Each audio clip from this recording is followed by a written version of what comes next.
Son histoire débute il y a plus de 2000 ans.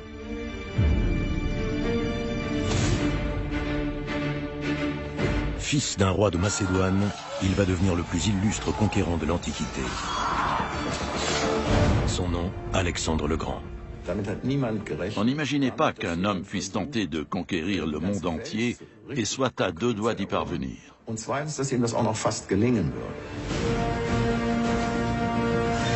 Alexandre le Grand ne s'est pas contenté de fonder un empire immense, allant de la Grèce aux rives de l'Indus. Un général qui était aussi explorateur, c'était inédit. Alexandre le Grand est le premier souverain européen à avoir exploré le monde connu dans le but de le conquérir. Rares sont les hommes à avoir autant influencé le cours de l'histoire qu'Alexandre le Grand.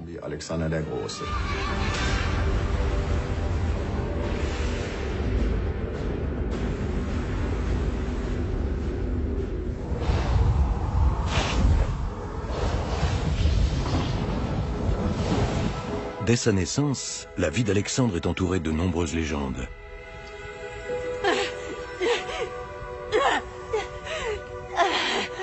L'avènement de ce souverain exceptionnel aurait été annoncé, dit-on, par des signes divins.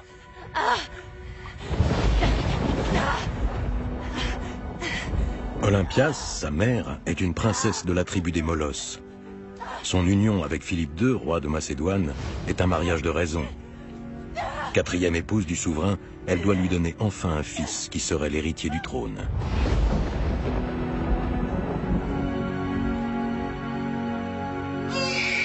Alexandre naît en juillet 356 avant notre ère. Bien qu'il soit deuxième dans l'ordre de succession, c'est sur lui que repose l'avenir de la Macédoine. Alexandre, je rends grâce aux dieux pour ta naissance. Au IVe siècle avant Jésus-Christ, la Grèce connaît de grands bouleversements. La vie quotidienne est dominée aussi bien par la volonté de progrès que par la croyance dans les divinités. Les grandes cités sont les creusets du développement de la civilisation grecque, avec à leur tête Athènes. L'acropole y joue un rôle central, loin du royaume de Macédoine. La patrie d'Alexandre se trouve au nord du mont Olympe, où résident les dieux grecs. C'est une région aride et retirée. Les Grecs considèrent ce petit royaume avec mépris. À leurs yeux, la Macédoine est un pays arriéré aux mœurs barbares, sans grand avenir. Mais la situation évolue sous le règne du père d'Alexandre, le roi Philippe II. Il entend faire de la Macédoine une grande puissance. À cette fin, il modernise d'abord l'armée, puis conquiert une grande partie des territoires situés dans le nord de la Grèce. Cependant, les cités-États du sud du pays, Sparte, Corinthe, Thèbes et surtout Athènes, s'opposent à Philippe II.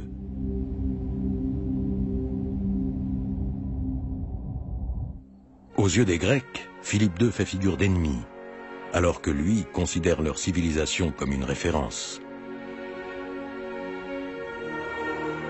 S'appuyant sur l'idéal hellénique, le souverain encourage le progrès au sein de son royaume. La capitale, Pella, illustre particulièrement cette volonté de modernisation.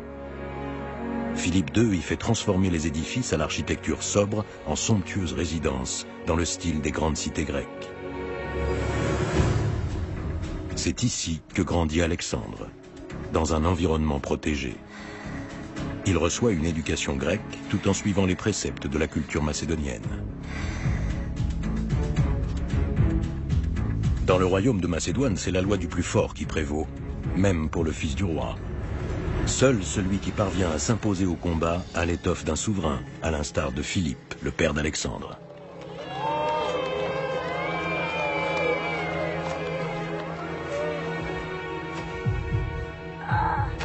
Bats-toi afin de mériter le respect de tes camarades, Alexandre.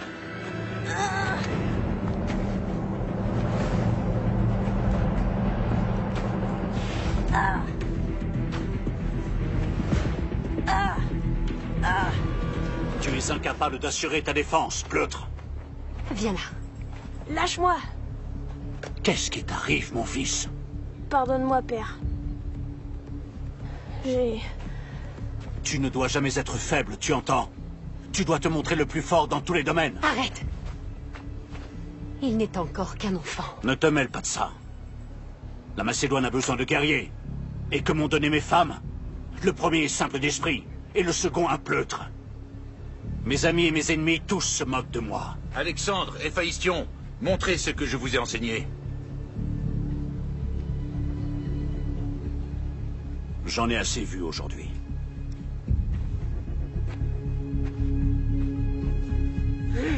Was das persönliche Verhältnis von Philipp und Alexander. En ce qui concerne les relations entre Philippe et son fils Alexandre, il est important de savoir que Philippe a été marié 7 fois, mais qu'en fin de compte, seuls 2 fils sont nés de ces unions. Le deuxième, Philippe Aridé, ne répondait manifestement pas aux exigences paternelles. Il souffrait, semble-t-il, d'un handicap physique. Et on le considérait aussi comme faible d'esprit. Alexandre était donc le seul fils digne de succéder à Philippe. Le prince héritier doit lutter avec acharnement pour être reconnu. Et on ne le compare pas uniquement à son père. Cette mosaïque de Pella représente Alexandre combattant un lion dans la pose d'Héraclès, fils de Zeus. Ce motif transmet un message fort. Le lion symbolise la lignée royale d'Alexandre et la pose inspirée d'Héraclès, ses origines divines. Les parents d'Alexandre prétendent être eux aussi d'origine divine. Dans l'Antiquité, les familles régnantes s'inventaient couramment une ascendance fictive, propre à justifier leur appartenance à la royauté.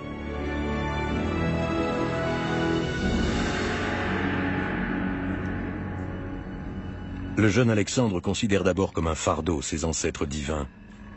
Comment pourrait-il se montrer digne d'eux, alors qu'il ne parvient même pas à répondre aux exigences de ses parents?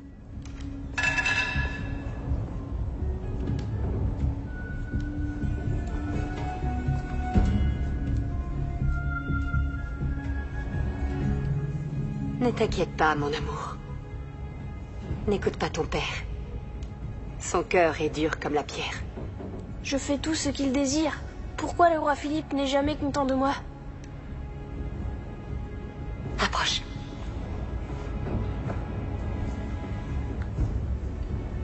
Non.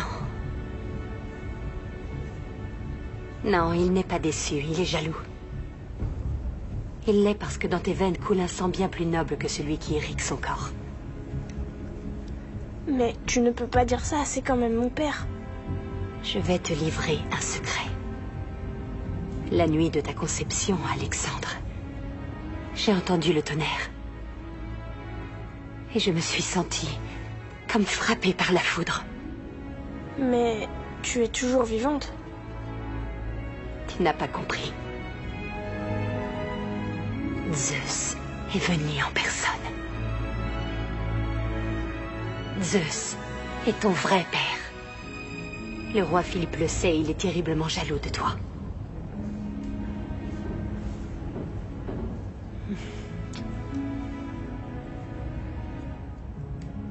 Tout ce que nous savons au sujet d'Olympias indique qu'elle était une maîtresse femme. Elle a transmis cette force de caractère à son fils, ce qui crée un lien très fort entre eux. Le modèle dont s'inspire Alexandre est issu de la mythologie grecque. Le jeune garçon rêve d'être toujours le meilleur et de surpasser tous ses compagnons, à l'image d'Achille, le héros légendaire de la guerre de Troie.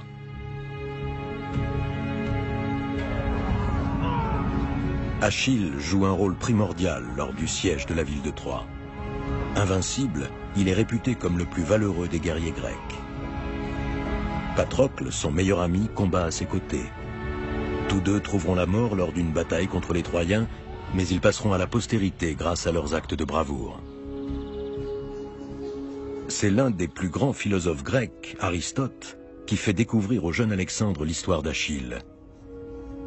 Aristote a été appelé à Pella par le roi Philippe pour devenir le précepteur du prince héritier, alors âgé de 13 ans. Alexandre va tout apprendre de la culture hellénique. Techniques de combat, sciences naturelles, philosophie et littérature. Toutes les connaissances nécessaires à un futur souverain.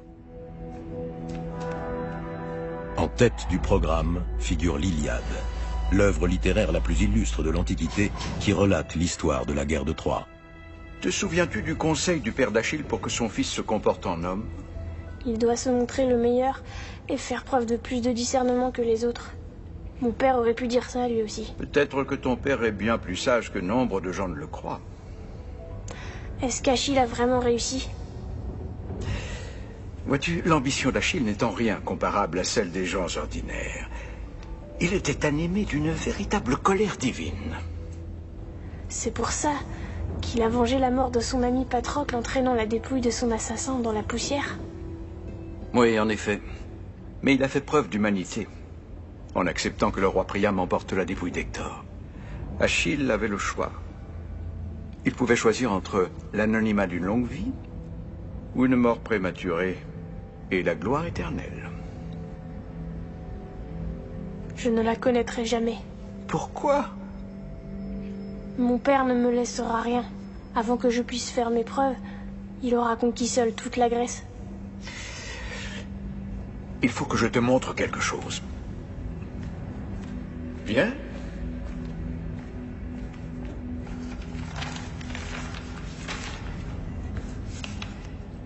Laisse-lui la Grèce.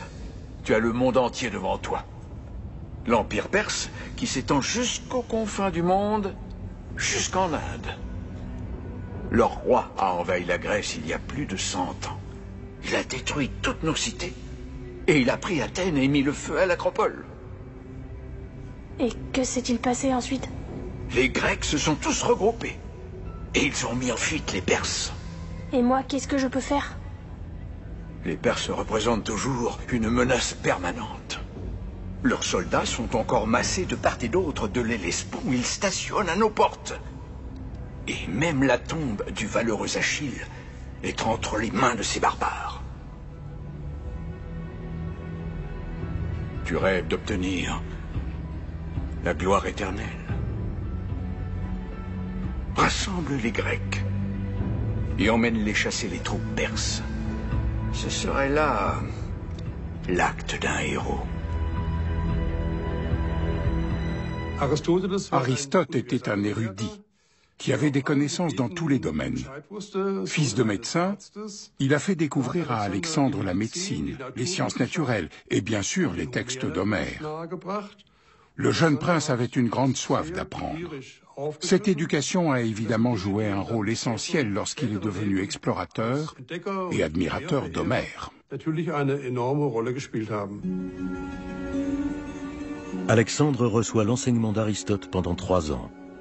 Le philosophe dispense ses cours dans un cadre idyllique, une école qu'il a fondée dans un sanctuaire dédié aux nymphes, près de la localité de Mieza. Ce lieu est le berceau de la future élite de la Macédoine. La nature recèle de nombreux secrets, et la réflexion à elle seule ne nous permettra pas de les comprendre tous. Allez dans le monde extérieur et observez-les. Vous devez les ressentir, les toucher et mettre tous vos sens en éveil pour les explorer. Voyez ce que ça éveille en vous. Observer et comprendre.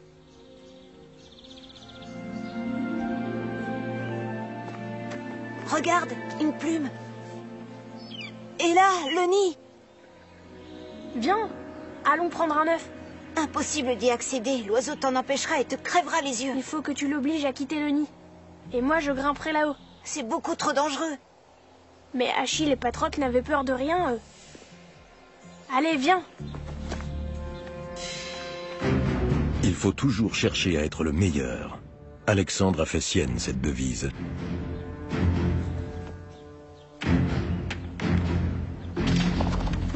Héphaïstion, son meilleur ami, le couvre tandis qu'il grimpe jusqu'au nid. Toute leur vie, les deux garçons resteront liés par une amitié indéfectible. Alexandre, l'oiseau revient, dépêche-toi de redescendre.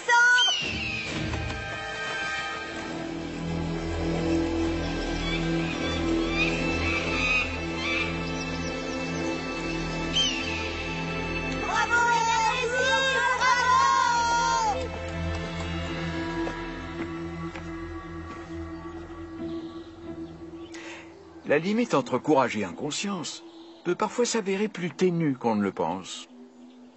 Chaque action devra être parfaitement réfléchie avant d'être récompensée. N'oublie jamais cet enseignement. Alors l'œuf que je tiens en main est la preuve que je n'ai pas agi légèrement, mais avec une certaine bravoure. Ces mots sont bien plus sages que ton acte, Alexandre. Celui qui n'obéit qu'à ses pulsions agit en fait sans faire appel à sa raison.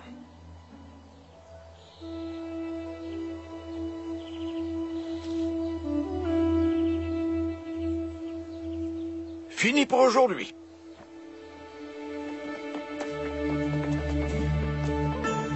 Alexandre aurait dit à propos de son précepteur qu'il l'a aimé comme un père. Si Philippe II, son père biologique, lui a donné la vie, c'est Aristote qui lui a appris à mener une existence juste et droite. Au bout de 3 ans, la formation du jeune prince touche à sa fin. À l'école d'Aristote, il a noué des liens d'amitié avec des jeunes garçons de son âge et obtenu la reconnaissance qui lui manquait à la cour de son père. Qu'est-ce que ton père fait ici? Il cherche des chevaux pour la garde royale.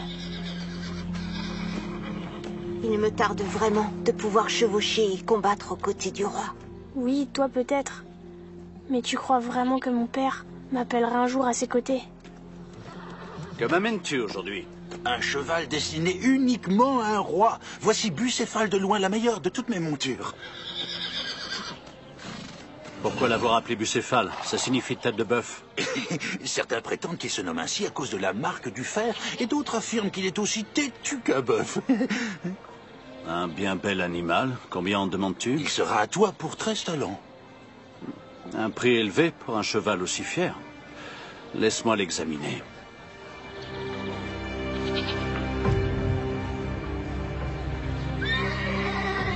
Personne ne réussit à dompter l'animal. Alexandre y voit une chance de faire ses preuves.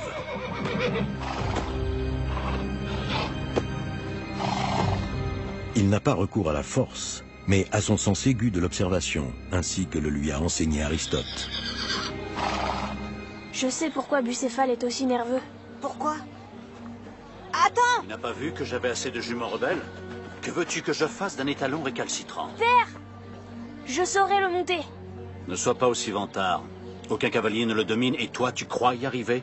Je t'en prie, laisse-moi essayer. Si je n'y arrive pas, père, je rembourserai ce qu'il a coûté. Bien, comme tu voudras. Je t'en offre 6 talents. Je ne voudrais pas que mon fils s'endette pour de nombreuses années. Ne crains rien, Bucéphale. J'ai compris que tu avais peur de ton ombre, mais je suis là. Tourne-toi. Tout doux.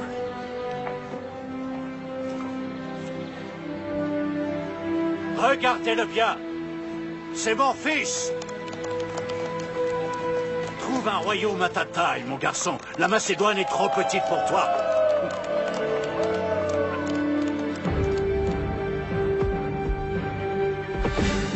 Bucéphale, le cheval d'Alexandre, est l'animal le plus célèbre de l'Antiquité. L'étalon, qui devient vite le fidèle compagnon du prince héritier, l'accompagnera plus tard sur les champs de bataille. L'épisode du dressage de Bucéphale est sans doute une simple légende. Elle marque en tout cas la fin de l'enfance d'Alexandre et illustre ses qualités de meneur.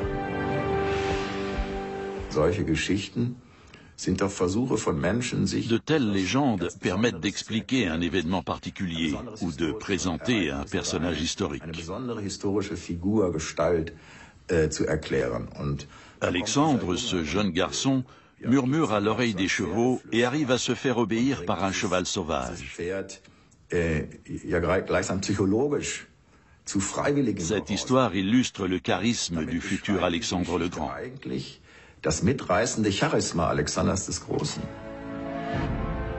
Alexandre a maintenant 16 ans.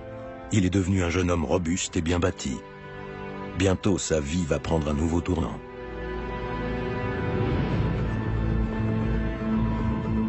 En 340 avant Jésus-Christ, l'héritier du trône atteint officiellement sa majorité et son père lui confie ses premières missions. En l'absence du roi Philippe, Alexandre devra dorénavant s'occuper des affaires du royaume. Par ceci, je place mon royaume sous ta protection. Je te nomme également co-régent.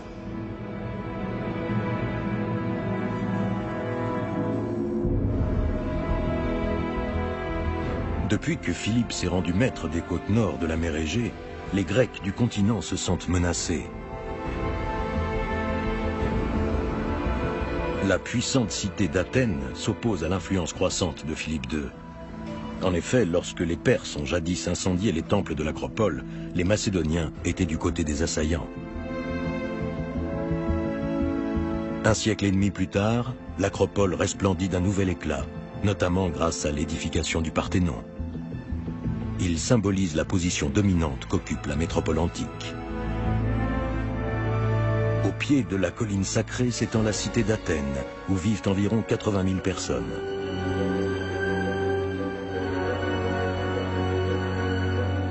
La démocratie y est instaurée depuis longtemps. Les citoyens participent à la prise de décisions importantes. Le pouvoir absolu, tel qu'il existe en Macédoine ou en Perse, a été aboli en Grèce.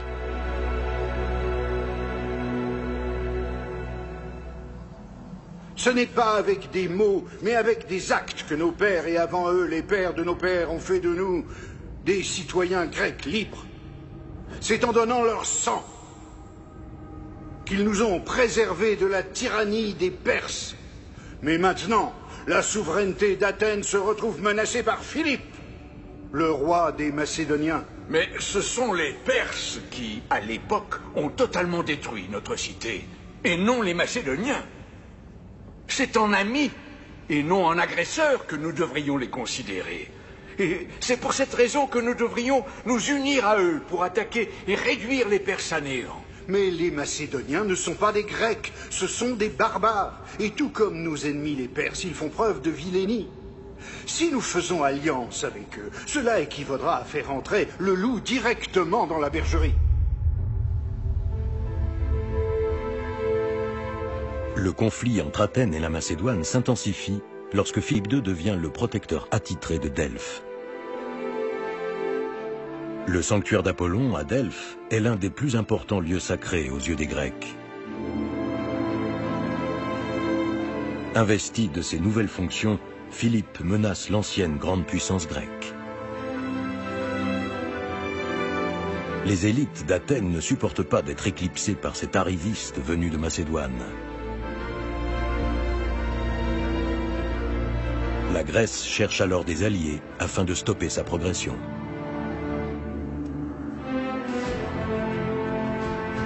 Lorsque les cités d'Athènes et de Thèbes déclarent la guerre au roi Philippe, Alexandre et ses hommes décident de se joindre au combat. La plupart des proches compagnons d'armes du prince héritier sont ses amis d'enfance.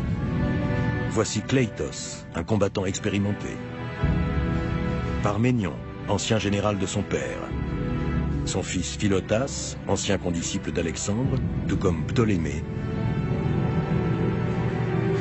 Et Héphaïstion, le meilleur ami du prince.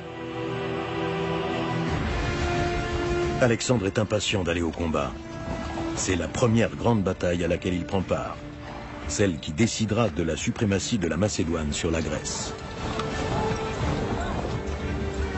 Les deux armées vont s'affronter dans la plaine de Chéronée. Alexandre est à la tête de la cavalerie royale pour un combat où l'honneur et la gloire des belligérants sont en jeu. Une bataille à la vie à la mort.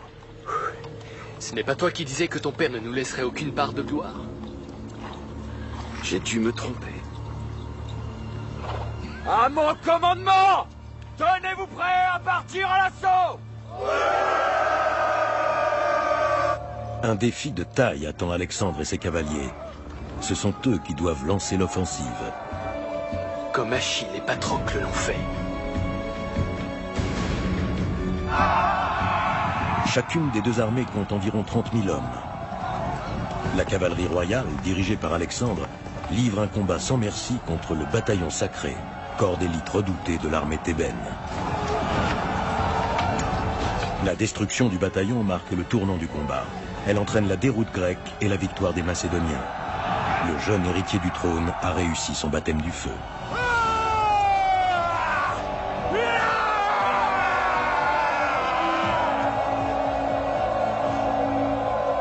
Alexandre est le héros de la bataille de Kéroné. Aux yeux des soldats, c'est lui qui les a menés à la victoire, même si elle a été possible avant tout grâce à la stratégie militaire mise en place par son père.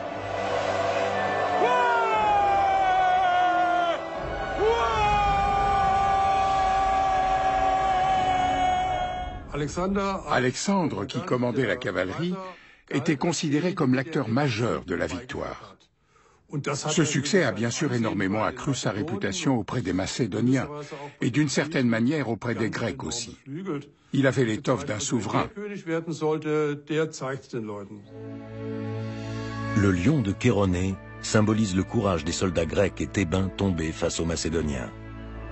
À l'issue de la bataille, le royaume de Philippe II est la nouvelle grande puissance militaire en Grèce.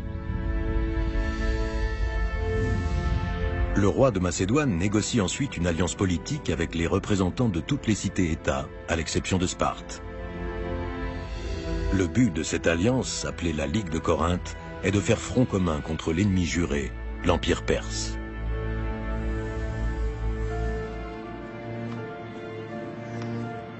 Sur la route du retour, Philippe fait halte à Delphes pour y consulter l'oracle. Le souverain souhaite savoir s'il est en mesure de vaincre son ennemi. En effet, le grand roi de Perse règne sur un immense empire, mais aussi sur la plus grande armée du monde. L'oracle est rendu par une prêtresse, la Pythie, qui officie au temple d'Apollon. Elle respire des vapeurs soufrées pour entrer en transe, accédant ainsi au monde des dieux, qui transmettent leurs réponses par son intermédiaire. Telle est en tout cas la croyance répandue dans la Grèce antique. Si la personne qui vient consulter l'oracle est pauvre, la Pythie répond à ses questions par oui ou non. S'il s'agit de quelqu'un de riche, elle fait des prophéties plus détaillées, qui restent toutefois très ambiguës. Elle dit, couronné sera le taureau, il trouvera la fin, et voici venu l'homme qui va amener une victime. L'oracle parle d'un taureau offert comme sacrifice aux dieux. C'est un signe, le signe évident de la mort prochaine du roi. Bien, mais quel roi? Quel roi trouvera donc la mort? Lequel? Est-ce le roi des Perses? Ou Philippe? Les prêtres de Delphes sont chargés d'interpréter l'oracle et déterminent quel message ils transmettront au roi de Macédoine. Plus la rémunération des prêtres est élevée, plus la réponse fournie correspond aux attentes du demandeur. Tu voulais savoir si tu battrais les Perses au combat? L'oracle vient de nous être révélé. Il dit que le roi va mourir. Philippe interprète cette réponse comme un présage favorable pour une victoire contre les Perses. Qu'est-ce que tu as, Alexandre? Sois heureux, nous allons attaquer les Perses. Ça m'étonnerait. Mon père en a décidé autrement, et avant que nous ne chevauchions vers la Perse, Parménion prendra la tête de l'avant-garde, sans nous. Quoi? Ils iront sans nous? Est-ce que ton père a déjà oublié à qui il devait la victoire de Kéroné? Mais enfin, qu'est-ce qu'il croit? Je suis sûr qu'il a peur que je sois bien meilleur que lui. Tu ne devrais pas te soucier autant de ton père, mais plutôt de sa nouvelle épouse. Pourquoi, mère? Père a toujours eu de très nombreuses épouses, pourquoi devrais-je me soucier de la dernière? Ne sois pas naïf. Ton père, vois-tu, te laissera tomber maintenant. Mais pourquoi? Parce que sa nouvelle épouse compte davantage que les autres. Elle compte bien plus que moi. Pas tant pour sa beauté, mais parce qu'elle est d'ascendance macédonienne. Et si elle devait donner un fils au roi, c'est lui qui hériterait du trône. Trinquons, mes amis. Buvons tous à la santé du couple royal. Honneur à eux. Oui, et puisse la nouvelle épouse enfanter un héritier de pure ascendance macédonienne. Tu as entendu? Tu as tué Alexandre. Ne l'écoute pas, il est ivre. Inutile de t'énerver. C'est moi, l'héritier du trône. Excuse-toi, Alexandre. Attal est mon invité. Je le ferai, père. Quand tu me montreras le respect dû à mon rang. Je suis encore le roi.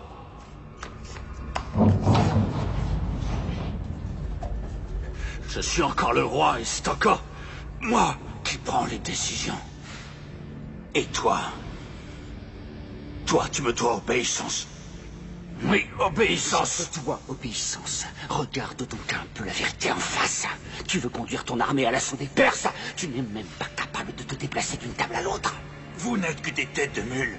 Ensemble, vous avez unifié la Grèce pour vaincre nos ennemis. Et là, vous vous disputez sous votre propre toit.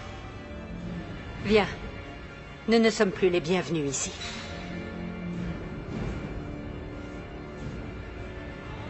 Allez, hors de ma vue. Je ne veux plus vous revoir. Alexandre et sa mère partent alors en exil en Épire, la patrie d'Olympias, une région montagneuse bordée par la mer Ionienne. Pendant des mois, Alexandre et son père n'ont plus aucun contact. S'ils ne se réconcilient pas, le prince risque de voir remise en cause sa place d'héritier du trône. Par ailleurs, on a besoin de lui pour la campagne de Perse. La cour de Macédoine dépêche alors un diplomate en Épire pour tenter d'apaiser la situation. Tu m'as fait demander, mère. Alexandre. Mon vieil ami. Démaratus arrive tout droit de la cour de ton père. Il dit que Philippe tient à se réconcilier avec toi. C'est ce qu'il a dit? Tu connais ton père. Une excuse est plus difficile à obtenir de lui qu'un simple compliment. Mais je peux te garantir qu'il regrette votre dispute et qu'il ne désire rien plus ardemment que le retour de son fils à ses côtés. Ce ne sont que des mots sans valeur. Philippe ne t'a pas encore assez humilié. Au lieu de t'abaisser et de t'agenouiller devant lui, tu ferais mieux de reprendre tout ce qui te revient de droit, mon garçon. Fais-le, le glaive à la main. Mais il s'agit de mon père. Zeus est ton vrai père. Laisse-nous seuls. Mère. J'ai appris à choisir, entre bravoure et inconscience, ce qu'il convenait de faire. Tous les nobles de Macédoine ont choisi de défendre la cause de mon père. Alors c'est leur soutien qu'il te faut obtenir.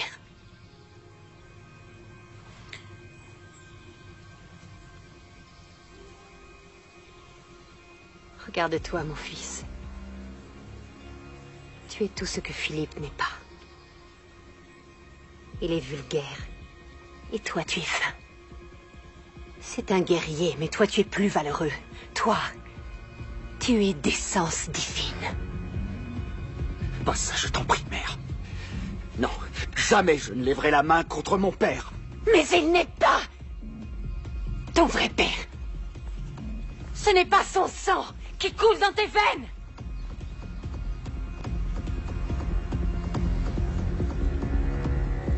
Nous ne lui devons absolument rien. Olympias et Alexandre ont des intérêts communs.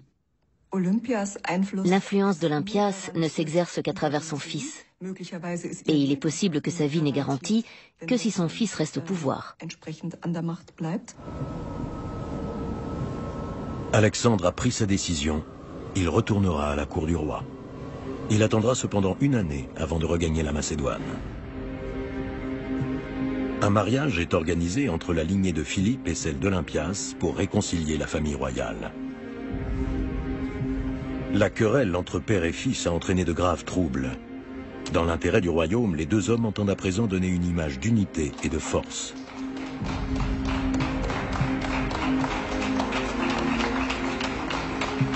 Mais le roi Philippe ne se doute pas qu'un meurtrier se cache parmi les convives.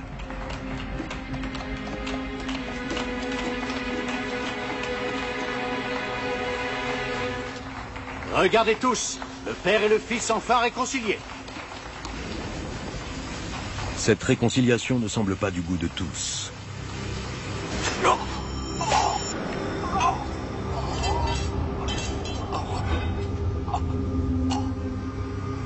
Philippe est victime d'un attentat.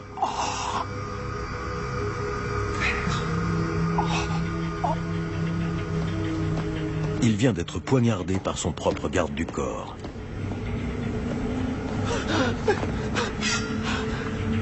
Père!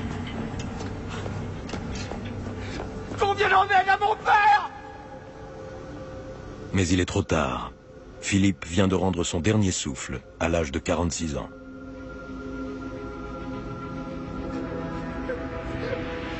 Le roi Philippe est mort. Longue vie au roi Alexandre. Le pouvoir est vacant.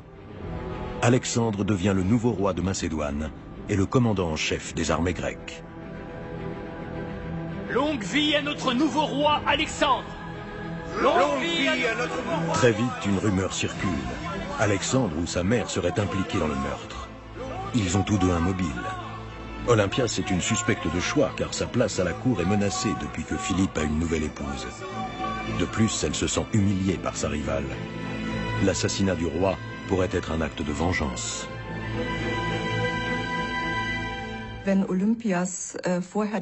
Dès le départ, Olympias avait donné l'impression de vouloir conserver sa place à la cour et de défendre son fils bec et ongles. En cela, elle était allée trop loin selon les sources antiques, qui l'ont décrite comme une femme qui outrepassait ses pouvoirs. De là, il est facile d'imaginer qu'elle brise un ménage, empoisonne et pousse au meurtre.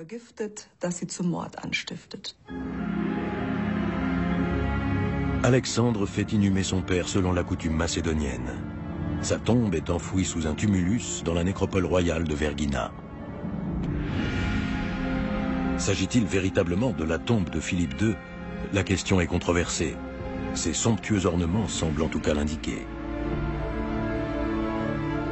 Partout, le regard se pose sur des décors scintillants en or massif. Cette couronne finement ciselée est faite du même métal précieux, tout comme l'urne funéraire richement décorée contenant les cendres royales. Sur le couvercle de l'urne figure l'étoile de Vergina, symbole des rois de Macédoine.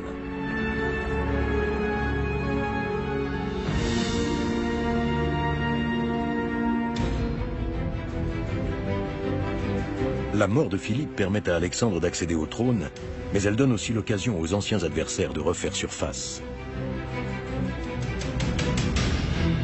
À l'instar de son père, Alexandre doit lui aussi asseoir son nouveau pouvoir, et pas seulement dans sa patrie.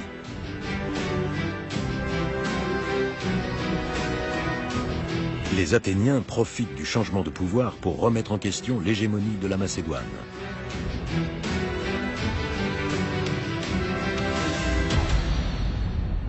Les dieux ont fini par exaucer nos prières. Ils ont puni le tyrannique roi Philippe en lui infligeant le châtiment suprême. C'est le moment d'agir. L'heure est venue de nous rebeller contre Alexandre et de partir au combat afin de venger Chéronée. Pour la liberté d'Athènes, prenons les armes. Les tribus du nord du pays sont les premières à se révolter. Puis c'est au tour des grandes cités grecques menées par Athènes et Thèbes. Aucune ne veut être en reste pour prendre part à la rébellion.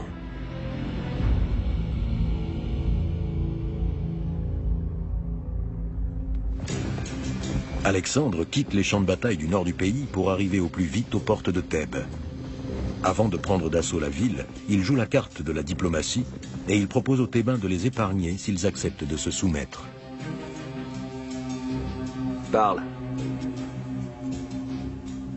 Les Thébains ne sont pas d'accord. Ils disent préférer se battre pour la liberté plutôt que de se soumettre à un tyran.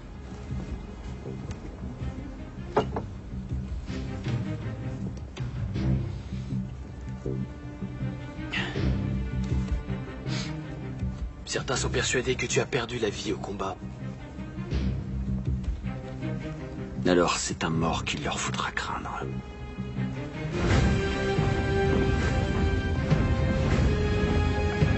Les Thébains refusent de se plier à l'autorité d'Alexandre. Celui-ci décide alors de frapper un grand coup. Ses troupes lancent une attaque foudroyante et impitoyable sur Thèbes, rasant entièrement la ville. Plus de 6000 hommes trouvent la mort dans la bataille. Le doute n'est plus permis, ni chez les ennemis d'Alexandre, ni chez ses amis. Le nouveau roi est déterminé à s'imposer par tous les moyens.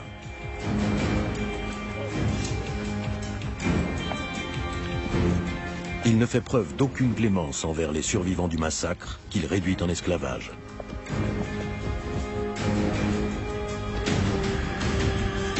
Ne jamais montrer la moindre faiblesse. Alexandre a bien retenu la leçon.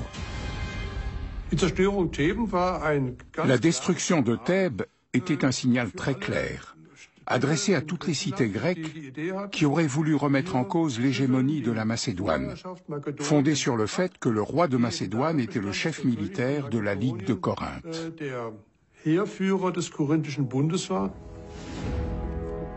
De la part des citoyens d'Athènes à Sa Majesté Alexandre, souverain du royaume de Macédoine et nouveau chef de la Ligue de Corinthe. Nous te célébrons et te félicitons également pour le châtiment infligé à Thèbes.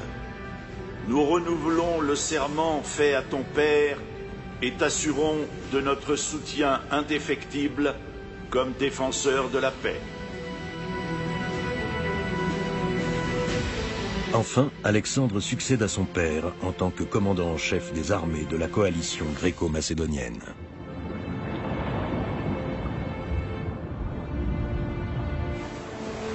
Son objectif suivant, poursuivre la campagne entamée par Philippe II contre l'Empire perse, dont les préparatifs sont en cours depuis 2 ans.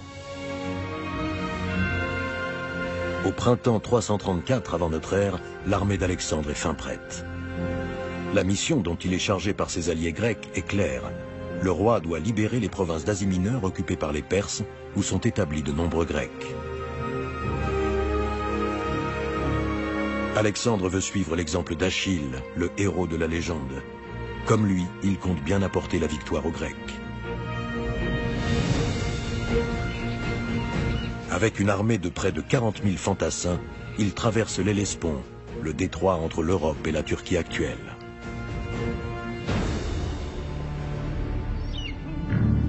Avant d'entamer leur campagne militaire, Alexandre et ses compagnons se rendent au tombeau d'Achille. Le roi y apporte des offrandes et fait bénir son armure. Il veut ainsi montrer à ses hommes qu'il s'inscrit dans la continuité du plus grand héros de l'Antiquité.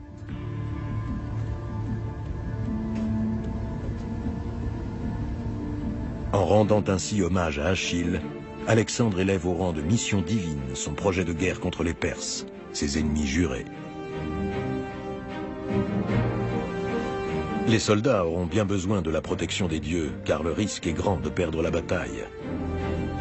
Jusqu'à présent, personne n'a jamais réussi à faire plier la puissante armée perse. Alexandre n'a pas peur de la mort. Il veut rompre avec la banalité de sa vie et accomplir des actes héroïques. Plus son adversaire sera redoutable, plus sa réputation en sera grandie.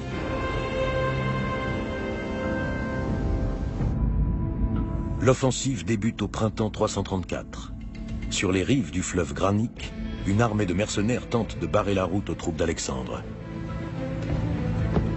Une violente bataille s'engage entre les deux camps. Grâce à son courage et à ses talents de stratège, Alexandre remporte sa première victoire face à l'armée perse, pourtant supérieure en nombre. À la cour de Babylone, le roi Darius III réalise qu'il a sous-estimé l'assaillant macédonien. Au lieu de ses forces militaires habituelles, le souverain perse a envoyé au combat des mercenaires venus du fin fond du royaume.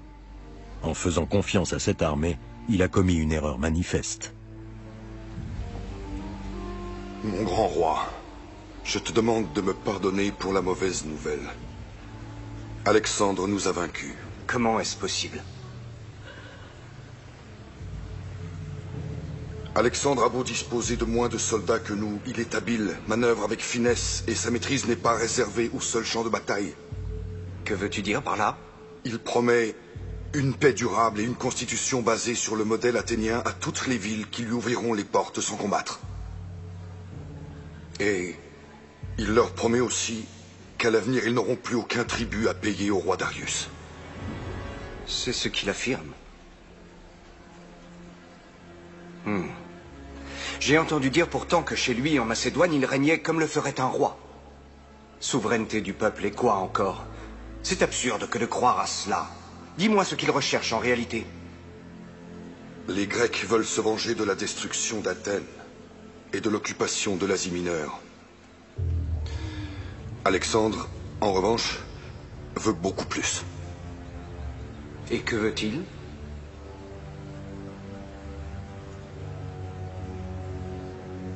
le pouvoir. Il aimerait avoir mon trône. C'est exact. Tu ne devrais pas laisser plus longtemps la défense de ton empire entre les mains de tes vassaux.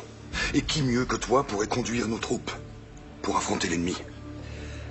Il regrettera amèrement d'avoir osé quitter aussi jeune la maison de sa mère.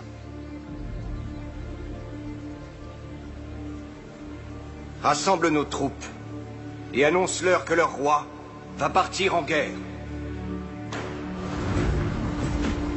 L'immense empire perse s'étend des frontières de la Grèce jusqu'aux confins du monde connu, l'Inde, en passant par l'actuelle Turquie et les États de l'Est du bassin méditerranéen.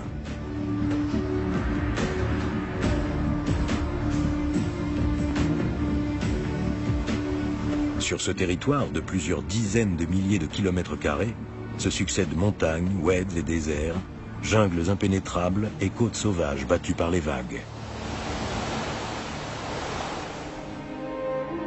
Persépolis était jadis la somptueuse capitale de l'Empire et le centre religieux du pays. Le site archéologique est situé au sud de l'actuel Iran. On devine la splendeur des palais d'antan et la toute-puissance de leurs bâtisseurs. Les bas-reliefs témoignent des nombreuses nationalités qui coexistaient au sein de l'Empire. Syriens, Égyptiens et Indiens, sans oublier les Arabes. Tous se sont rassemblés pour offrir des cadeaux au grand roi Darius à l'occasion de la fête du Nouvel An. L'Empire perse fait figure d'exemple. Les peuples les plus divers y coexistent de façon pacifique. Pourtant, certains d'entre eux s'opposent à toute ingérence étrangère. L'Empire perse s'inscrit dans la tradition des grands empires de l'Orient, comme celui des Assyriens et des Sumériens. L'idée d'empire est fermement ancrée chez les Perses. Pendant des années, ils ont en effet réussi à établir un ordre politique qui a permis une cohabitation dans ces vastes territoires. Mais il faut savoir que l'Empire présentait aussi de grandes faiblesses. En Asie mineure, la domination perse s'est toujours heurtée à des résistances. Alexandre a su tirer parti de tous ces éléments. C'est la raison pour laquelle il a aussi pu se présenter comme un libérateur au sein de l'Empire. Durant la première année de la campagne, Alexandre et son armée se concentrent sur la reconquête des anciennes colonies grecques.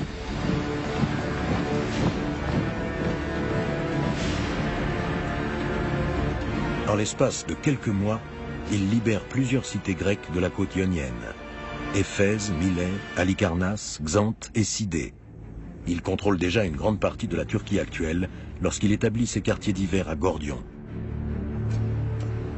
Dans cette ville, il découvre le char du roi Gordias, conservé dans le temple de Zeus.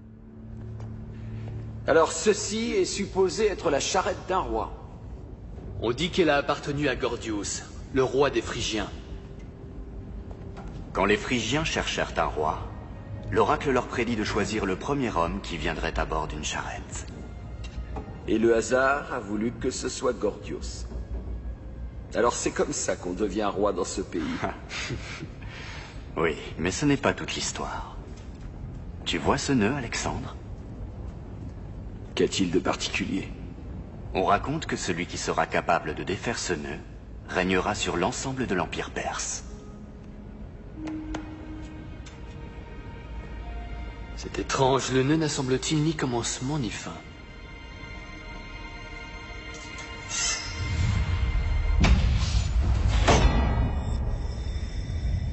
L'histoire du nœud gordien n'est probablement qu'une légende, mais elle en dit long sur la réputation d'Alexandre. Le récit de l'épée parle de lui-même.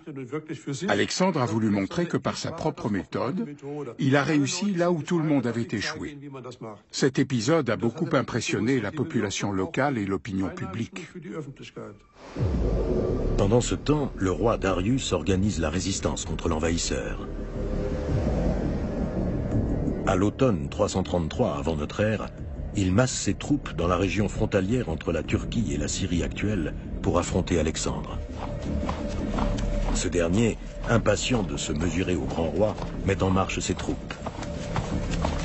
Mais dans son empressement, il dépasse les Perses, se retrouvant ainsi dans une situation dangereuse. Ces derniers effectuent alors une manœuvre destinée à empêcher les Macédoniens de faire demi-tour. Les belligérants vont s'affronter dans la plaine d'Issos. Le roi de Macédoine, l'homme le plus puissant de Grèce, se retrouve face au roi des rois, Darius, qui commande une armée de 70 000 soldats. Soldats! L'ennemi se dresse dorénavant entre nous et notre grande et fière patrie. Soit nous vaincrons, soit nous périrons tous, parce qu'une retraite est hors de question. Mais ne vous laissez surtout pas impressionner par l'éclat ou la grandeur de l'ennemi. Je vois ce que vous voyez. Mais aucun d'entre vous ne le voit comme moi je le vois. Ce grand roi nous sous-estime. Ayez courage. Vous savez que ce n'est pas la première fois que nous nous trouvons confrontés à la supériorité de l'adversaire, et ce ne sera sans doute pas la dernière fois que nous sortirons vainqueurs.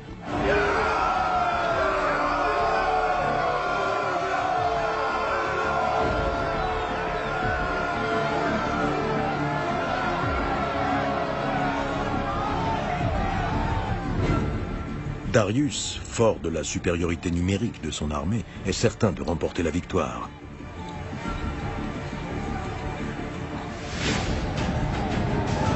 Quant à Alexandre, il table sur l'expérience de ses compagnons, l'équipement de ses troupes et la rapidité de sa cavalerie.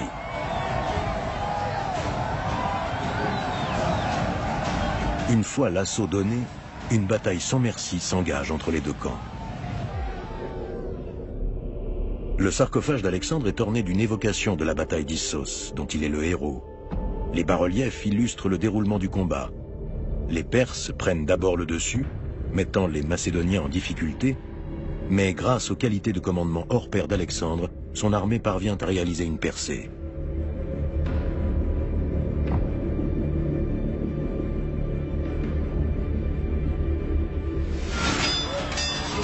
En situation de combat rapproché, les Macédoniens sont supérieurs aux Perses.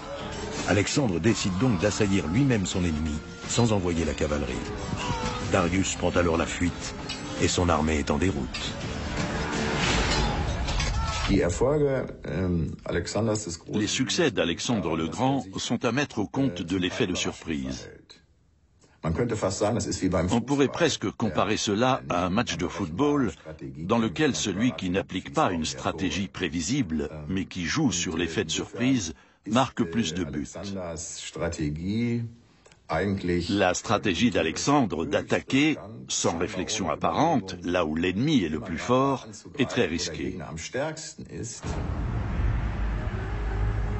Darius s'enfuit vers Babylone. Lancé à sa poursuite, Alexandre découvre par hasard sa tante d'Appara.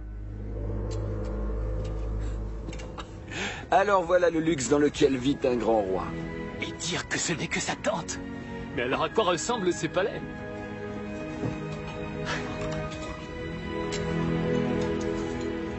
Voyez donc ça. Regardez un peu le butin de choix que j'ai pour vous. La mère et les femmes de ce grand roi.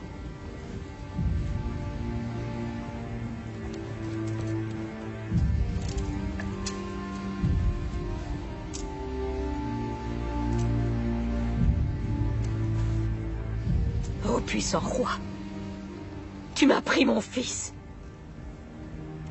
Je viens t'implorer d'épargner au moins ces femmes. Ton fils est vivant. Il s'est enfui. Je mène cette guerre contre lui. Pas contre toi. Je t'en prie, pardonne-moi, j'ignorais que... Je veillerai à ce que vous soyez respectés et bien traités. Je vous promets qu'aucun de mes hommes ne s'en tirera impuni s'il osait s'en prendre aux femmes perses. Alexandre, cela a toujours été notre bon droit, le privilège des vainqueurs. Voilà un droit qui semble vraiment manquer de grandeur. Philotas, nous avons montré notre bravoure face aux combattants perses. Nous nous sommes conduits de façon héroïque. Et tu voudrais qu'avec leurs femmes, nous nous conduisions comme des lâches? Non. Alexandre le Grand a épargné la mère, la femme et les filles de Darius, ce qui est souvent interprété comme un geste chevaleresque de sa part. Je ne m'avancerai pas à porter un jugement à ce sujet. Toujours est-il que c'était pour lui un gage de bonne volonté. Il avait des otages, et il allait de soi qu'il fallait en prendre soin s'il voulait traiter d'égal à égal avec le roi Darius. Plutôt que de pourchasser Darius, Alexandre décide de poursuivre sa conquête vers le sud. Afin de prévenir toute attaque par l'arrière, il veut soumettre les cités phéniciennes des rives de la Méditerranée, alors alliées du roi perse. La plupart des cités l'accueillent en libérateur, à l'exception de Tyr, qui lui résiste pendant plusieurs mois. Alexandre exerce alors une violente répression contre la cité rebelle.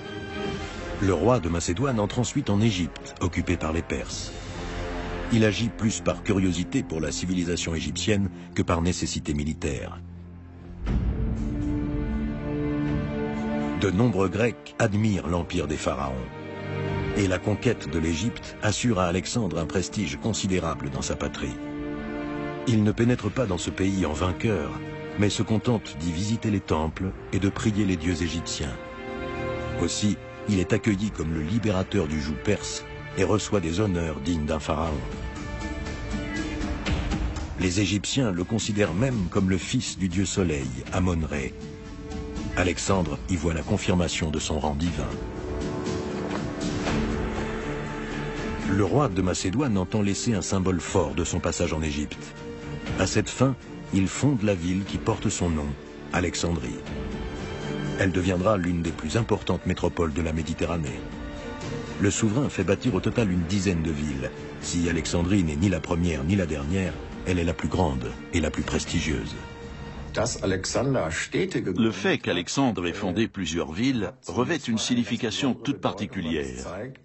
Cela indique qu'il ne se préoccupait pas de conquête à court terme, mais qu'il voulait instaurer un règne à long terme. La fondation d'Alexandrie en est le meilleur exemple. Il pensait déjà aux fabuleuses ressources économiques d'Égypte et de l'Orient, et il projetait la construction d'une ville portuaire qui relierait la vallée du Nil, avec l'Égypte et ses richesses, au reste du monde méditerranéen.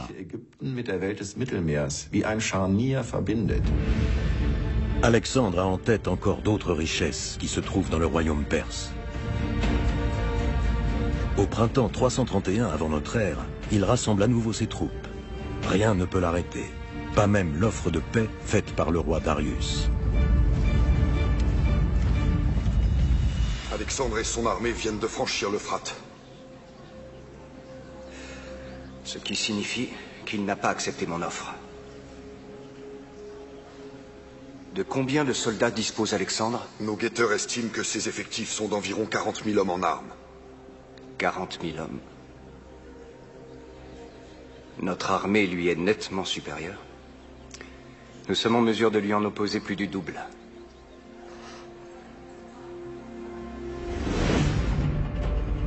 Alexandre franchit l'Euphrate, puis avance vers l'est, en direction du Tigre. Darius l'attend près de Gaugamélès, dans l'actuel Irak. Cette fois-ci, le roi perse a choisi un terrain plus favorable pour la bataille, une vaste plaine où son armée pourra pleinement se déployer. Les Grecs ne partent jamais au combat sans avoir la faveur des dieux. La veille, un prêtre accomplit le rituel préalable à l'affrontement. Alexandre et ses hommes ont de bonnes raisons de rechercher un soutien céleste. Darius a mobilisé l'ensemble de ses forces pour constituer une formidable armée. Il a rassemblé plus de 100 000 hommes, Alexandre. Pourquoi as-tu refusé la proposition de paix de Darius? Qu'a-t-il offert pour la libération de sa famille? Toutes les terres se trouvant à l'ouest de l'Euphrate et la somme de 10 000 talents. Il ne nous donne pas plus que ce que nous avons conquis depuis le début. Il est facile d'offrir en récompense quelque chose que l'on ne possède plus. J'aurais accepté sa proposition si j'avais été à ta place, au lieu de risquer de perdre tout ce que j'avais gagné. Si j'étais à ta place, je l'aurais sans doute accepté, Parménion. Mais comme il ne peut y avoir assez de place pour 2 soleils au firmament, la Perse ne sera jamais assez vaste pour héberger 2 souverains. Dire que je croyais que nous nous battions pour venger l'invasion perse de notre patrie. Mais l'idée de nous venger ne t'effleure plus, visiblement. Tu veux prouver à ton père que tu es devenu plus fort que lui et que tous les héros de la Grèce réunis? Et tu penses vraiment... Même si c'est le cas, pour l'instant, nos hommes n'ont délivré que des pays qui avaient tous été soumis à l'occupation des troupes perses. Alors que là, nous nous trouvons sur leur sol et que nous allons les soumettre à notre autorité. Dans ce cas, surprenons les hommes de Darius en attaquant l'ennemi à la faveur de la nuit. Ce serait attaquer en lâche. Je refuse de voler cette victoire. Je veux les affronter loyalement. Nous leur rendrons coup pour coup au lever du jour. Vous avez tous entendu. Installez le campement. Peut-être pourrions-nous essayer de reconnaître au moins le terrain. Si vous voulez. Prenez toutes les précautions nécessaires. Et ensuite reposez-vous en vue de l'attaque.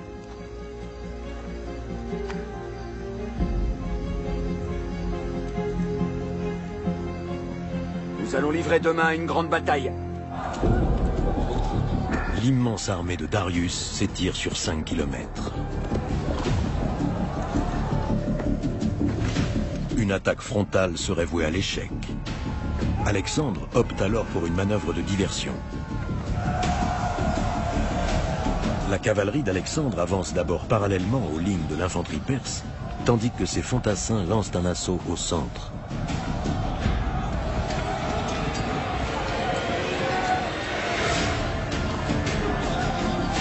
La stratégie d'Alexandre consiste à feindre de contourner les Perses pour mieux les diviser. À cette fin, il les attire derrière lui, jusqu'à ce qu'une brèche s'ouvre dans la ligne de front. À ce moment, ses cavaliers changent brusquement de direction. Ils s'enfoncent dans la brèche pour assaillir Darius. Seule la garde rapprochée du roi leur barre encore le passage. Immobile, Darius voit alors Alexandre et ses cavaliers fondre sur lui.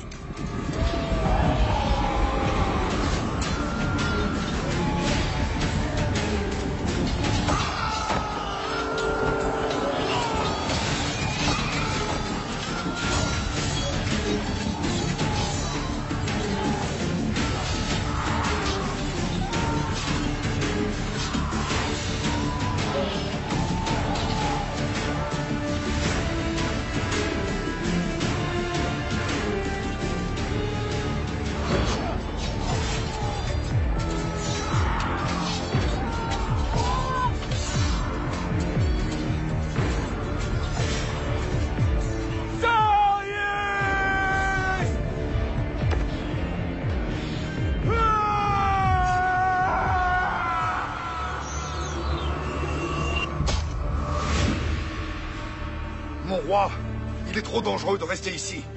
Prends mon cheval et va te mettre à l'abri. Que je m'enfuis? Encore une fois? Il le faut. Tant que tu resteras en vie, l'Empire ne sera pas perdu. En route.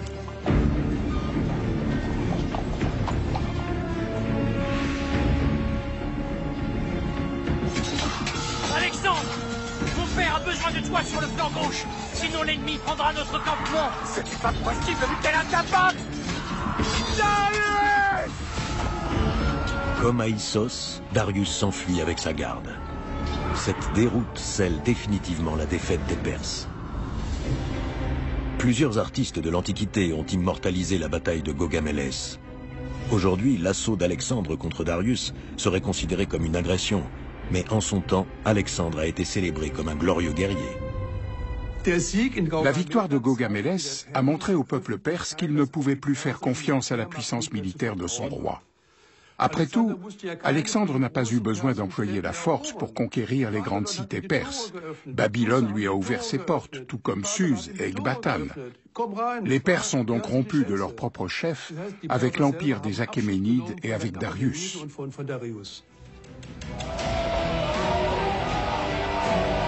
En 331 avant Jésus-Christ, Alexandre entre en vainqueur à Babylone, la plus importante métropole de l'Orient. Il y est accueilli par une foule en liesse.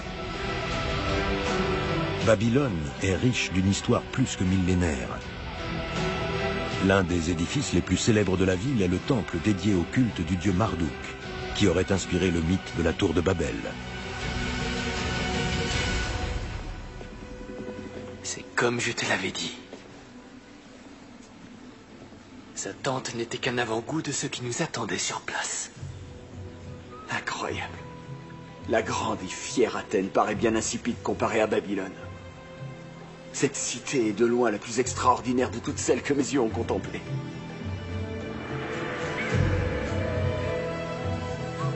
Jusqu'à présent, Alexandre et Héphaïstion ne connaissaient Babylone et l'Empire perse que par des récits.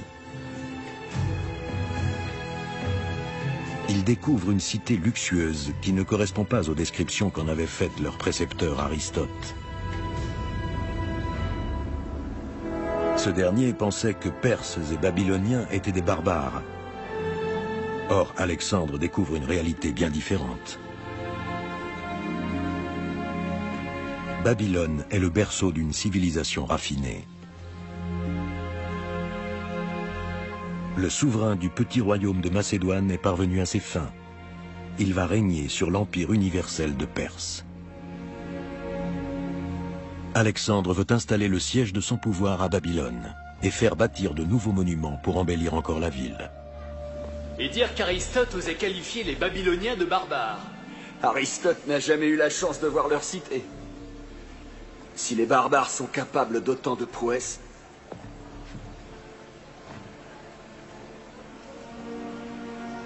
alors je veux bien être leur roi. Après Babylone, Alexandre s'empare de Suse avant d'arriver à Persépolis, où se trouve le trésor royal de Perse. Alexandre a besoin de ses richesses pour financer ses guerres de conquête. La plupart de ses soldats considèrent cette ville comme le but ultime de leur mission. À Persépolis, les Macédoniens sont déterminés à mener à son terme la guerre de vengeance entamée contre les Perses.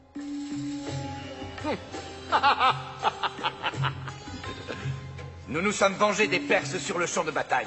Il est temps de finir notre œuvre en apothéose, en mettant le feu à leur cité. Hoi! Hoi! Hoi! Hoi! Hoi! Hoi! Hoi! Hoi! Hoi! Alexandre, qu'est-ce que ça signifie? Tu es le nouveau roi de Perse maintenant. Pourquoi veux-tu mettre le feu à ton propre palais? Peut-être a-t-il raison. Quel genre d'homme êtes-vous donc? Nous n'avons pas le droit de déshonorer leurs épouses, et nous devrions aussi renoncer à un grand feu de joie? Est-ce là votre conception de la vengeance? Inutile d'insister, mon fils. Nous avons rempli notre mission. Il est temps maintenant pour nous de rentrer en Grèce. Pas question. Parce qu'avant cela, je tiens personnellement à traîner la dépouille de Darius dans les rues. Tout ce que vous voyez ne vaut rien tant qu'il est encore en vie.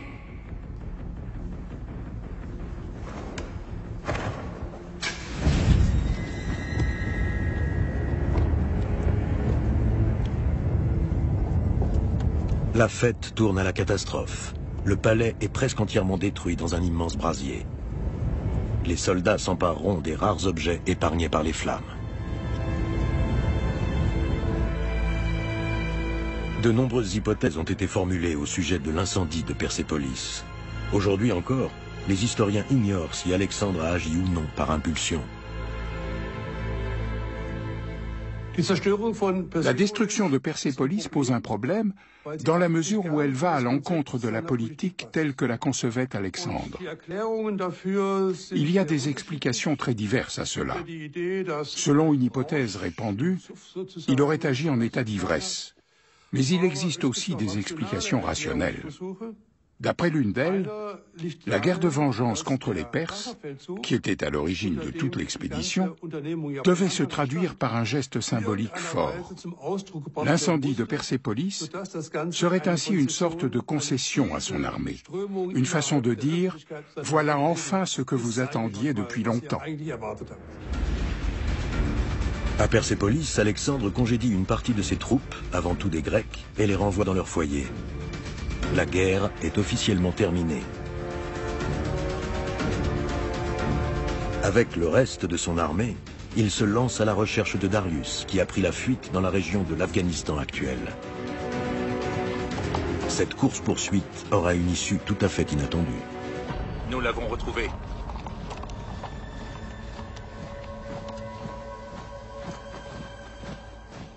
Après la victoire d'Alexandre à Gaugamélès, Darius a perdu le soutien de ses sujets.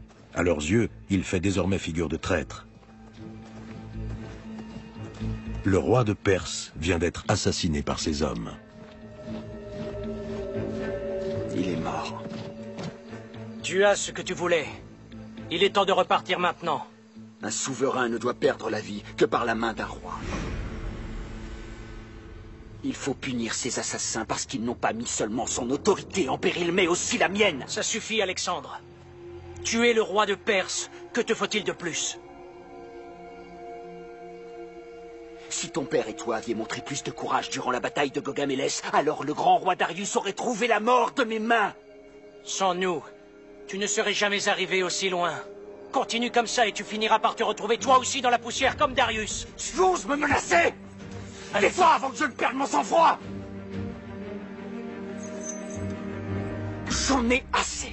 Nul ne contestera mon autorité, qu'il soit ami ou ennemi. Et ce n'est pas la première fois que Philotas ose me défier. Mais cette fois, il est allé beaucoup trop loin. Philotas n'est qu'un pauvre et cervelé. Et il m'a également caché que mes soldats fomentaient actuellement une rébellion. Je sais pourquoi maintenant. C'est lui qui tire les ficelles de ce complot. Il n'en tirera pas avantage. Je vais prendre les devants. Alexandre, nous nous connaissons depuis l'enfance. Nous devons rester unis. Tu veux que j'attende qu'il me tue pour t'apporter enfin une preuve tangible? Il a menacé de me tuer. C'est un acte de trahison. Pour ça, il doit mourir.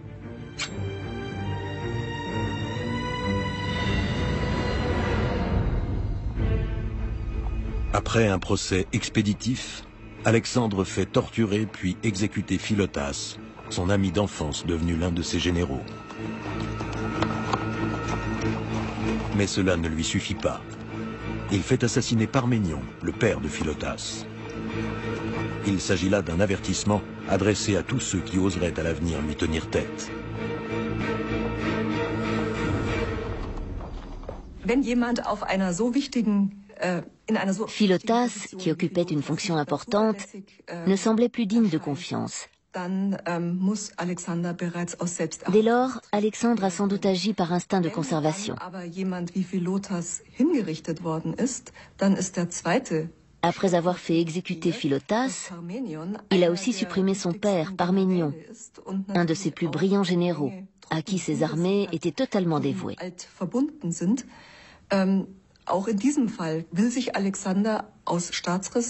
Au nom de la raison d'État, Alexandre n'a pas voulu prendre le risque de voir Parménion le trahir. Dans toute cette affaire, il s'est montré inflexible.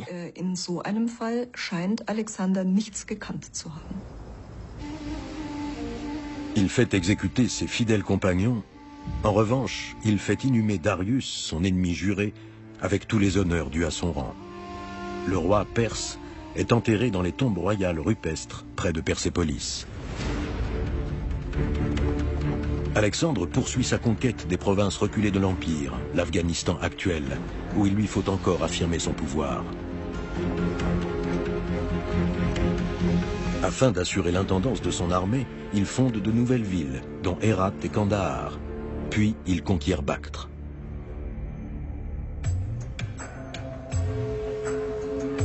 Les Macédoniens sont épuisés par les conflits incessants avec les chefs de tribus. La région est difficile à contrôler d'un point de vue militaire.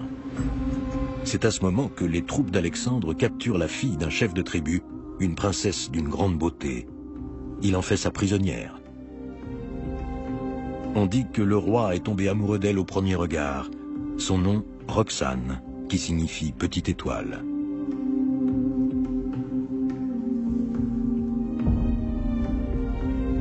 Alexandre épousera bientôt la jeune princesse perse. Comme toujours, les actions du roi sont guidées par des enjeux politiques. Son mariage avec Roxane pourrait donner naissance à une nouvelle dynastie qui unirait à jamais la Grèce et l'Empire perse.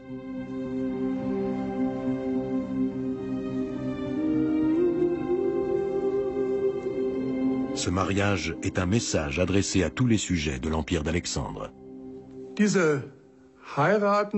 Il y avait déjà eu des mariages entre Grecs et Perses auparavant. Bien sûr, mais pas au niveau des familles royales. Alexandre se démarque en ne choisissant pas une femme grecque, alors que c'est ce qu'on attendait de lui, à l'image de son père qui avait épousé une grecque en deuxième noces. Le choix d'Alexandre est tout à fait symbolique. Il épouse une princesse perse pour montrer à tous qu'il est le nouveau grand roi de Perse. Alexandre adopte rapidement les us et coutumes perses. Ses sujets doivent maintenant se prosterner devant lui et lui faire le baise-main.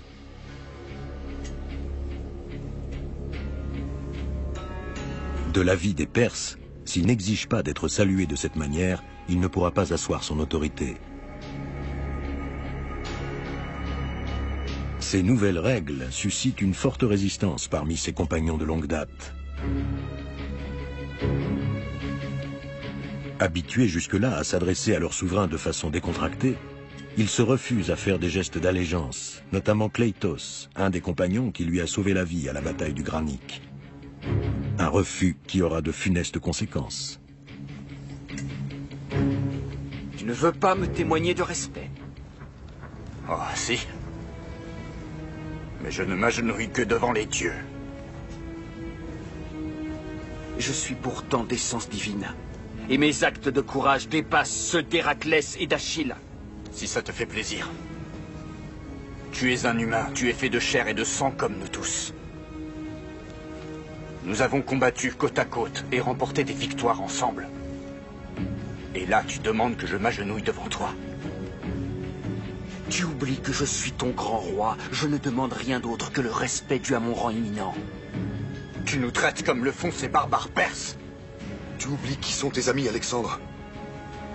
Je vous ai procuré plus de gloire et de richesse que vous n'en aviez jamais rêvé. La gloire?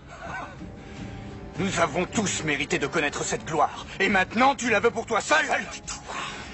Dis-toi que tout l'or que tu possèdes ne suffira jamais pour t'offrir le respect que tu as perdu depuis que tu préfères les manières des barbares perses à nos traditions. Je t'ai demandé de te taire!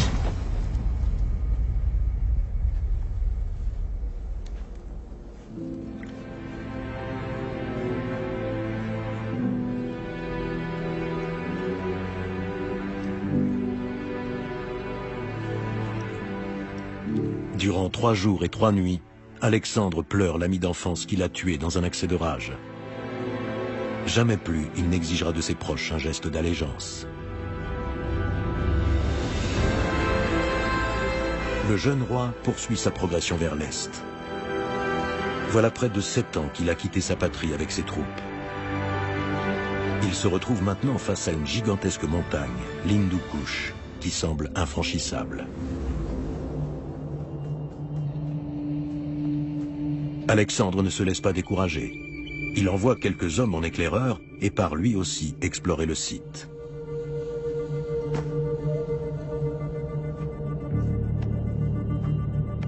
Jamais un Grec n'est allé aussi loin.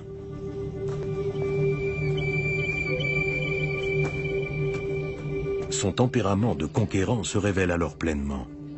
Il ne s'agit plus pour lui de supprimer les derniers îlots de résistance. Attiré par l'immensité et l'inconnu, il n'a qu'une idée en tête, conquérir le monde entier.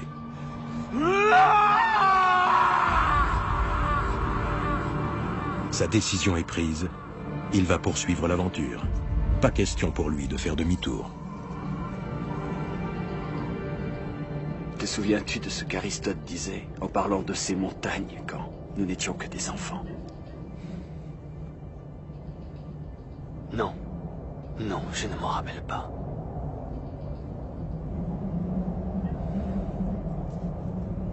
Il évoquait des sommets si hauts qu'aucun aigle ne pouvait les survoler.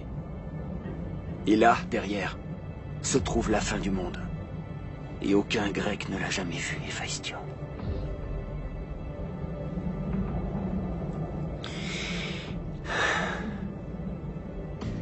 Je vais demander que les hommes se tiennent prêts à se mettre en marche dès l'aube, Alexandre. Et vers midi, nous aurons franchi le premier de ces cols.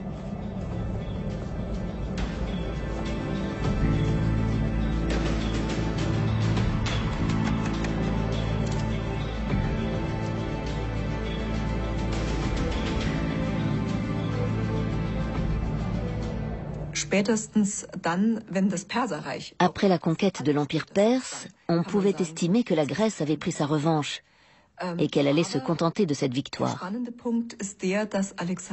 Il est intéressant de voir qu'Alexandre ne s'arrête pas là et ne fait pas demi-tour. Cette décision reste un mystère pour ses contemporains. Ils pensaient qu'Alexandre était poussé par un désir ardent de découverte. Les Grecs représentaient la Terre comme un disque plat. Ils pensaient que le monde connu s'arrêtait en Inde et qu'un océan extérieur entourait l'ensemble des terres émergées. Or, en progressant plus loin vers l'Est, Alexandre se rend compte que le monde est bien plus vaste que ne le pensaient les savants de l'Antiquité. D'après les sources historiques, 135 000 personnes vont suivre Alexandre dans son expédition. Cette troupe, aux effectifs 2 fois plus nombreux qu'au début de sa campagne, ne compte pas que des soldats.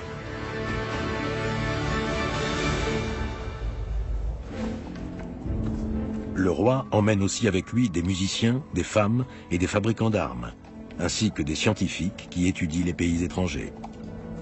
La conquête de l'Inde permettra d'acquérir une foule de connaissances nouvelles. Au XIXe siècle, Alexandre est d'ailleurs surnommé le Christophe Colomb de l'Orient. Le but premier de l'expédition n'est pas d'étudier les plantes et les animaux pour leur intérêt scientifique. Alexandre veut explorer de nouvelles contrées pour trouver la meilleure façon de les conquérir. Car c'est bien de cela qu'il s'agit en fin de compte, une conquête guerrière. À mon sens, Alexandre a aussi la volonté de passer à la postérité et de surpasser ses légendaires ancêtres. L'Inde, pays aux 1000 merveilles. Le climat chaud et humide de la région ralentit la progression de l'armée, et la faune exotique n'est pas sans danger. Par ailleurs, la mousson transforme tout le paysage en marécage infranchissable. De plus, les Macédoniens vont devoir relever un autre défi. Sur les rives de l'Hydaspe, le roi indien Poros s'apprête à affronter les intrus. Son armée est aussi importante que celle d'Alexandre, mais il dispose en plus d'une armée d'éléphants. Débute alors une bataille sanglante, dont l'issue reste longtemps incertaine. Finalement, après de lourdes pertes essuyées par les deux camps, les Macédoniens remportent la victoire. La bataille de l'Hydaspe est la dernière que livre l'armée d'Alexandre. Ces guerriers sont à bout de force, éprouvés par les innombrables combats qu'ils ont menés. Et Alexandre subit une grande perte.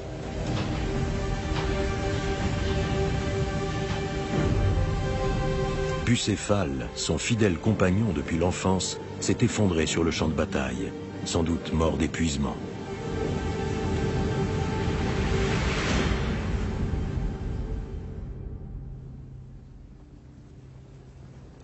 En dépit de ses revers de fortune, Alexandre veut poursuivre sa conquête. En l'espace de 8 ans, lui et ses hommes ont parcouru près de 20 000 kilomètres. Lassés, ils refusent d'aller plus loin et veulent retourner en Grèce. Alors, qu'as-tu décidé? Nous nous trouvons à 2 doigts du but, Héphaïstion. C'est la fin du monde. Nous pourrons la voir de nos propres yeux. Ce sera un acte de héros. Nul autre ne pourra jamais surpasser un aussi grand exploit. Nos noms seront immortels. Je te comprends, Alexandre. Et tu sais aussi que moi je t'ai suivi fidèlement.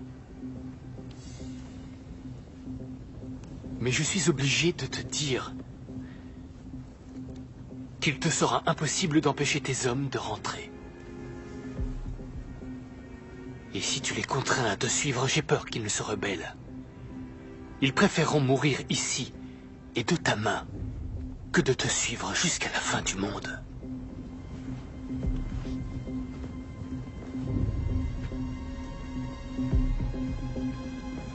Achille et Patrocle, tu te souviens? Nous deux, nous voulions leur ressembler. Nous étions comme eux, mais nous avons fait mieux qu'eux. Tous deux, ils sont tombés au combat. C'était leur destin.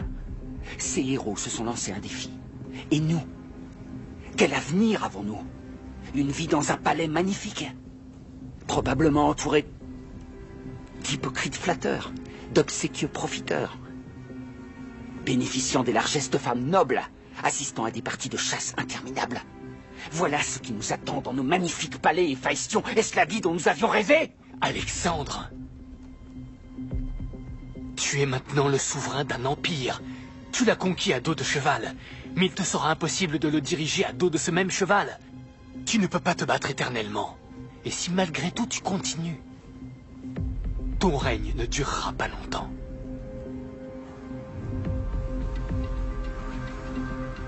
Alexandre finit par céder, mais seulement après l'annonce par l'oracle de présages défavorables. À contre-cœur, il donne le signal du retour. Mais pour regagner la Macédoine, il choisit une nouvelle route, inconnue.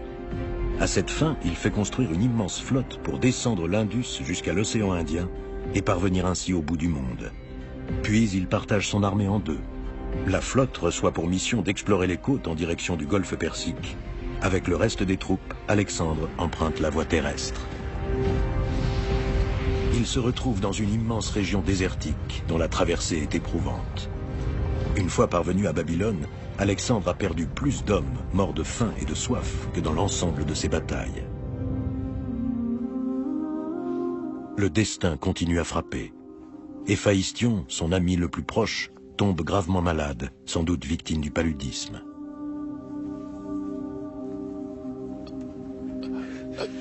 Tu n'as pas le droit de m'abandonner maintenant. Nous avons encore de nombreuses choses à réaliser. Je suis Patrocle et toi?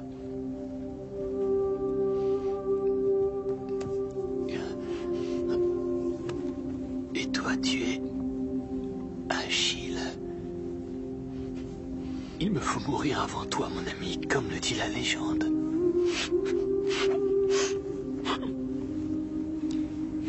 C'est écrit ainsi dans l'Iliade. Alexandre a perdu de nombreux compagnons d'armes, certains tués de sa propre main. Mais la mort d'Héphaïstion lui brise le cœur.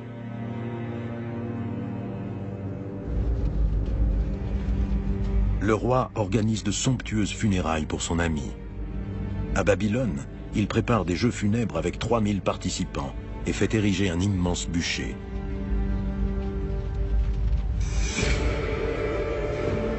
Six mois plus tard, Alexandre tombe malade à son tour. Le bruit court qu'il aurait été empoisonné.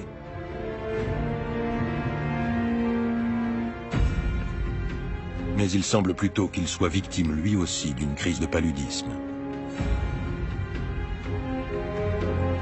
La maladie du roi suscite l'inquiétude quant à l'avenir de son empire. Roxane porte leur enfant, certes, mais Alexandre n'a désigné personne pour exercer la régence.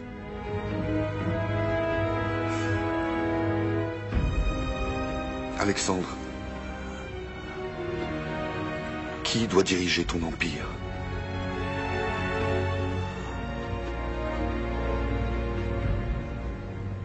Le plus valeureux d'entre vous. Alexandre meurt le 10 juin 323 avant notre ère. Il a émis le souhait que le meilleur de ses compagnons lui succède, mais son empire s'effondrera en l'espace de quelques décennies.